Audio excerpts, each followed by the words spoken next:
Hello everyone, welcome back to the new video, and in this video we are going to discuss the bryophytes. Okay, they are also known as amphibians of the plants kingdom. Okay, so we are going to discuss their characteristics and classification one by one, but before that we need to understand why they are called as amphibian of plant kingdom. Okay, so they are known as amphibian of the plant kingdom because they require water, okay, for their reproductive process. Okay, so water is required for their reproduction process, same as the amphibian. Therefore they are known as amphibian of the plant kingdom. Okay, now let's talk about the characteristics of the bryophyte. So first we will take the habitat. Okay, so the bryophytes, they will basically prefer the moist, shady, okay, environment. So such kind of environment is often found in damp soil, okay, rocks, or the tree trunks. Okay, and if you talk about their range, then they are found in the variety, like a very vast variety of the ranges, and the habitat can vary from the Arctic to the tropical region. Okay, so from the Arctic to the tropical region they can be found, and but the only requirement is that the place should be moist and shady. Okay, and if we talk about the second, the structure of the bryophytes, then they are the non-vascular plants. Okay, so what do you mean by non-vascular plants, students? So the non-vascular plants are the one that lack specialized tissue, okay, vascular tissue, that is the xylem and phloem, for the conduction of water and the nutrients. Okay, so non-vascular, it means they will lack xylem and phloem. Okay, these conducting tissue, they are not present in the bryophytes. Okay, so the body is basically thallus in liverworts. Okay, and if we talk about the mosses, then there is a differentiated body is differentiated into stem like and leaf like structure. Okay, so this is stem like and leaf like structure, they are observed in the mosses, whereas in the liverwort, the body basically consists of the thallus only. Okay, if we talk about the life cycle, okay,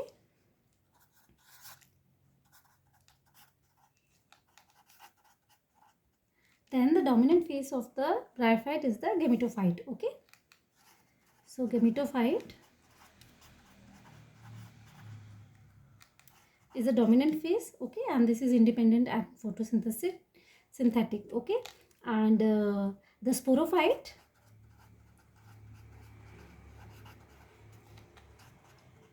okay, it is in dependent on the gametophytic uh, okay, phase for the nutrition, and it remain attached to it. Okay, and if we talk about the reproduction, then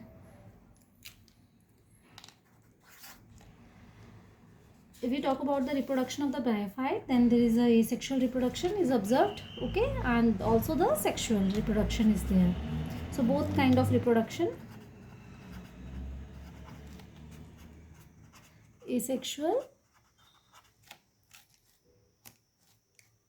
and the sexual reproduction are observed. Okay, so in the asexual reproduction, fragmentation or gamete formation occur in the liverworts. Okay, so the asexual reproduction is occurring in the liverwort, and in the sexual reproduction it requires water for motility, okay, for the movement of male gametes to reach the female gamete. Okay, so that's why water is required, and since the water is required for the fertilization, the bryophyte are considered as the amphibian of plant kingdom. Okay, so fertilization, which will produce a zygote, which will then form the sporophyte.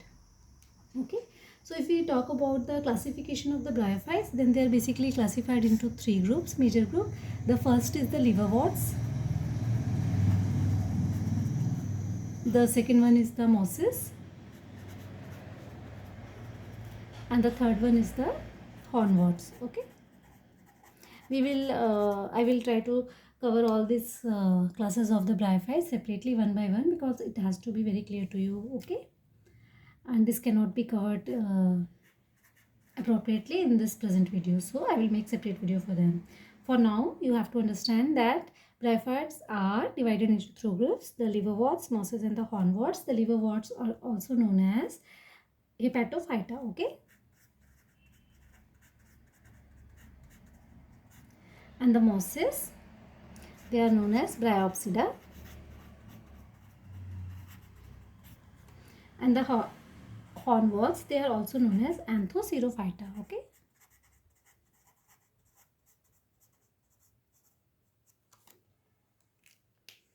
So I will explain you quickly that the liverworts, okay, they have a thyroid-like body,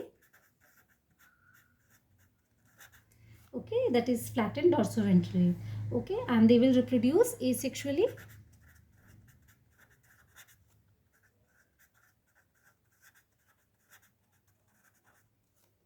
okay, and this is happening using the gemma, and gemma is a specialized structure found in the gametophytes, okay, and the example includes the Markensia and Riccia.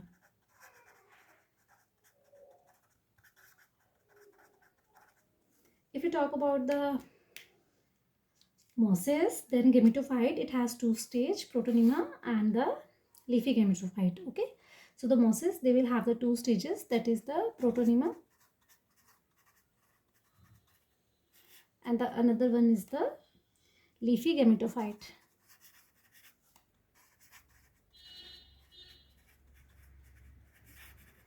Okay.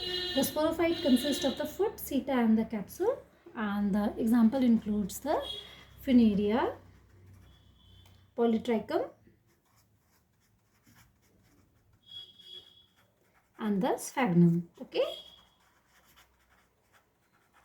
And if we talk about quickly about the hornworts, then they will have the thyroids like structure, okay, like the liverworts, okay, but the sporophyte, it will possess a unique horn like structure, okay, and the example here is the Anthoceres, okay.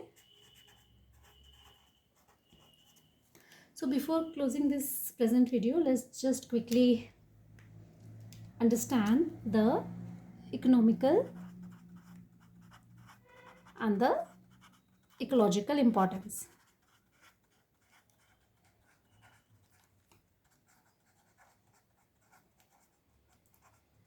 So let's try to understand the economical and the ecological importance of the Bryophytes.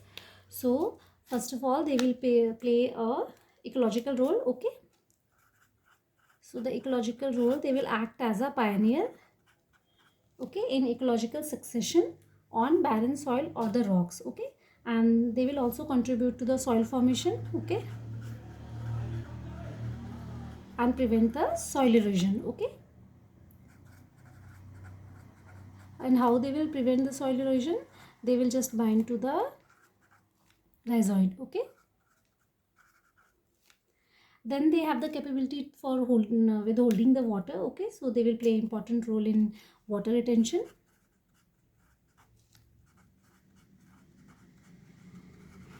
So the Bryophyte, they will retain the water, example sponges, so this will help in making them vital for maintaining the moisture in the ecosystem, okay.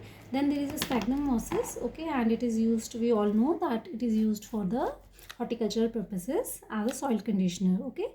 So the sphagnum moss is used in the horticulture purpose, okay.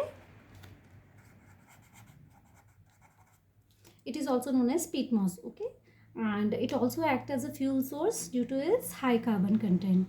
And if we talk about the medicinal properties, then there are some Bryophytes that possess the antibacterial and antifungal properties, and I will discuss them in another video. So I hope it is clear to you. Thank you for watching the video.